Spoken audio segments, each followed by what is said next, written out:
ఏమయ్యా అవుదానే అన్ని రెడీయా? ఎప్పుడో రెడీ గోవిందా. అవును, పెళ్లి కూతురు ఎక్కడా? పెళ్లి కూతురు సిద్ధంగా ఉంది. ఏమయ్యా పెళ్లి కుమార్తె తోలుకురండి. తోలక రావడం వింటున్నా మటను.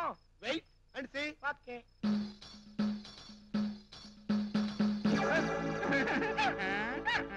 చిచ్చి, దీంతో నాకు పెళ్ళే.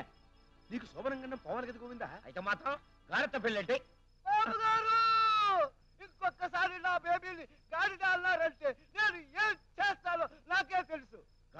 గాడిదనకపోతే గుర్రం అంటారంటే. నువ్వు ఆవేశపడద్దు, ఆవేశపడదు.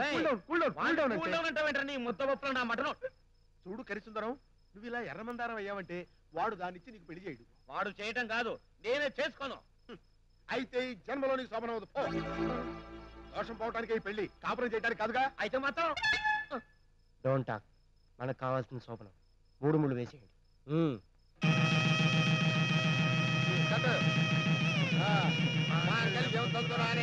మమ జీవన హేతునా అంతే బద్ధాం శుభకే సంజీవ కరదాం శతం.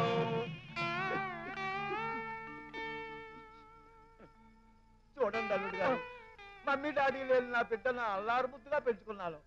ఇక నుంచి దానికి గడ్డైనా బెడ్డైనా మీరే. గాడిద అనకండి, బాగోదు. మేడం గారు ఫీల్ అవుతారు. లుక్ బేబీ, అల్లుడి గారు మొహం నల్లపోసైనా మనసు ఎన్నపోస. ఆయన మాటకి ఎదురు చెప్పకుండా, ఆర్గ్యుమెంట్ చేయకుండా మేట్ ఫర్ ఈచ్ అదర్లా బాగా మిక్స్ అయి ఉండండి. అమ్మయ్యా, ప్రాబ్లం సాల్వ్ అయింది. అమ్మాయిని ఇంటికి తీసుకెళ్ళండి. ఇంటికి తీసుకెళ్ళాలి? ఇందాక పెళ్ళవగానే వదిలేస్తున్నావుగా. పెళ్ళంటే 3 ముళ్ళు వేయటమే కాదయ్యా, 3 నిద్రలు కూడా చేయాలి. ఇంకా చూస్తావేట్రా, షిఫ్ట్ అవ్వండి. అన్నయ్య, నాకు చిన్న అనుమానం.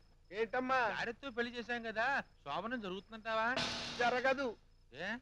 నీ నోటితో అన్నావు కదా, నీ బంగారు నోటితో అన్నావు కదా, నీ చిట్టి నోటితో అన్నావు కదా, నీ డింగిరి ముక్కుతో అన్నావు కదా, నీ డెప్పతో అన్నావు కదా, నీ ఐరన్ టంగ్ అన్నావు కదా. ఎలా దొరుకుతుందా?